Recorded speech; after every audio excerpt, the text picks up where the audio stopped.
Hello and welcome to the 7th edition of the Goa Arts and Literature Festival here at ICG. We have with us Arthy Muthanna Singh, who is a children's writer, a copywriter, a freelance journalist, a cartoonist, and also holds a position of the senior editor at the Limca Book of Records. A very warm welcome, ma'am.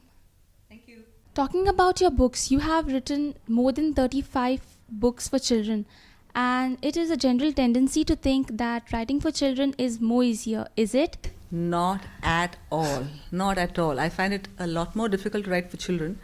It's just that I started writing when my child was growing up, in fact, in Goa, and I never stopped.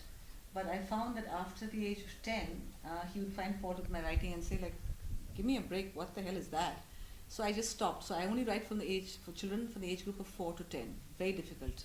Because children of today are pretty demanding, and they know what they want, and more importantly, they know what they don't want.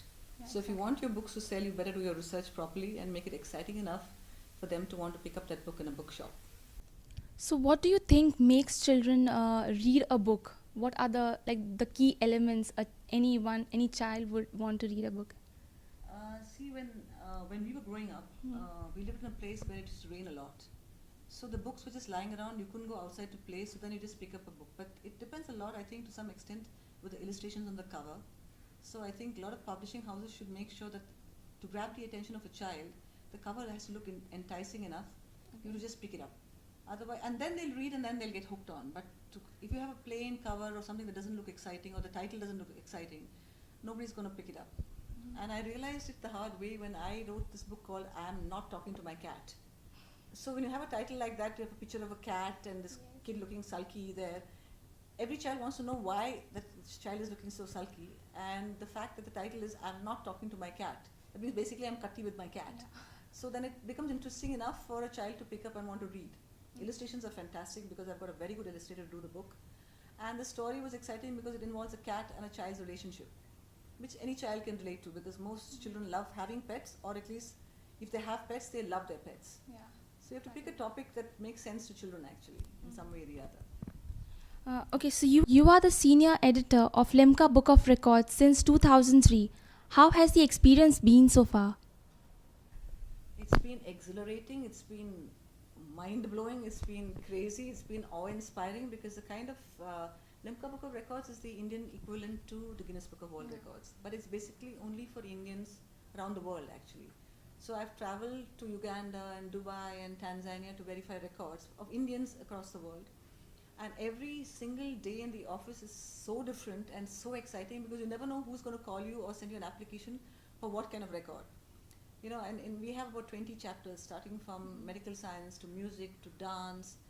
I'd in fact come very recently to the Kala Academy for a record they wanted to set for 72 hours of non-stop poetry. So, I mean, it's a very exciting job, very, very exciting. So, is there any one record till date that you've which has left you astonished?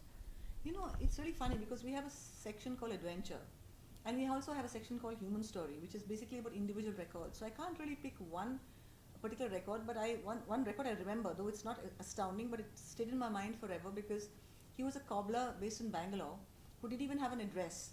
He would call from the shop next to him, where he'd have his little stall outside in front of the store, and he'd made the most number of actual replicas of shoes from the leftover leather from the shoes that he was making. So he would call up from that store, and I would send, everything would go up and down from that store, because he didn't even have an address. And he finally made it to the book as making the most number of miniature shoes. Nice. And for him to think that he's on the same book as Narayan Murthy or Rahul Dravid or Sachin Tendulkar, he's also, I mean, for us, all record holders are equal. And for him, I think that's the most important thing that happened in his life, for a cobbler on the street to be able to make it into the Limca Book of Records. And we don't charge any money. So it's anybody and anybody can try for a record, which in a way is fantastic for anybody who wants to try for a record, and for us to be able to make it possible for them to be in the book. That's great. Well, you've written many books. So what actually inspires you to write books for children? See, I think I've always been doing something to do with the written word, like copywriter, freelance journalist. And I think I was for a long time fighting the fact that my grandmother was a writer. She's no more. Okay. She used to write in the Kannada language. She's from Karnataka. My mother is a writer, and then I used to do things like copywriting and journalism. But then, when I was expecting my son, who's now 26, I don't know, somehow just got drawn towards writing, and I used to write for Deccan Herald. And then, funnily enough, I used to write in Goa when he was really tiny. I used to write for the Gomantak Times, and I used to write the story about these three earthworms who lived in Bogmalo, near Bogmalo Beach. And the children used to write back, because they can relate to something that's happening right in their neighborhood, no? And it's about these three earthworms called Igly, Wiggly, and Boo. And I used to write about them for 3 years in the Gomantak Times, in the Weekender section. And I used to write for a lot of newspapers in Goa. And I used to also be a teacher in a play school here. Okay. And so the children ended up being my inspiration there, because you knew what level they would like the story to be. So you put in humor, you put in a little bit of wackiness, you put in a little bit of don't care, that kind of stuff in your stories, and kids love it. So kids have actually been, my son of course most importantly, and then kids that I've been teaching through the years have been my inspiration really. Oh, okay, so you are a writer, a freelance journalist, a copywriter, and an editor, and to top it all, a mother. So how do you balance everything? Let me say that being the mother is the most difficult of all those jobs. You don't get paid for it first of all, and you get it's the most difficult of all. But the thing is, because I actually find the written word very exciting.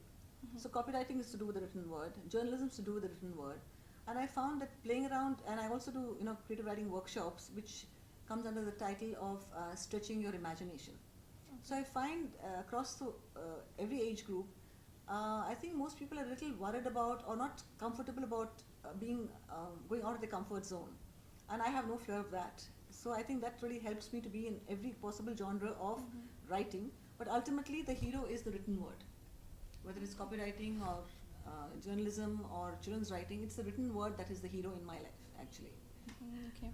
So this is the first time you're attending Goa Arts and Literature Festival. That's right. Yeah. So what are your expectations from this festival? Like, what do you wish to see? See, the thing is, first of all, if you're coming to Goa in the winter, when you have to avoid Gurgaon and all the smog and the cold, that itself is the biggest bonus. So whatever happens, I'm going to go with the Susegad attitude.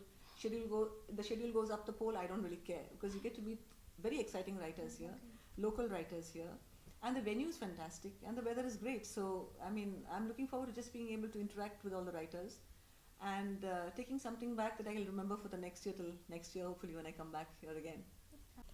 That was Arthy Muthanna Singh at Goa Arts and Literature Festival. This is me, Joanna, signing off. Stay tuned for more interviews.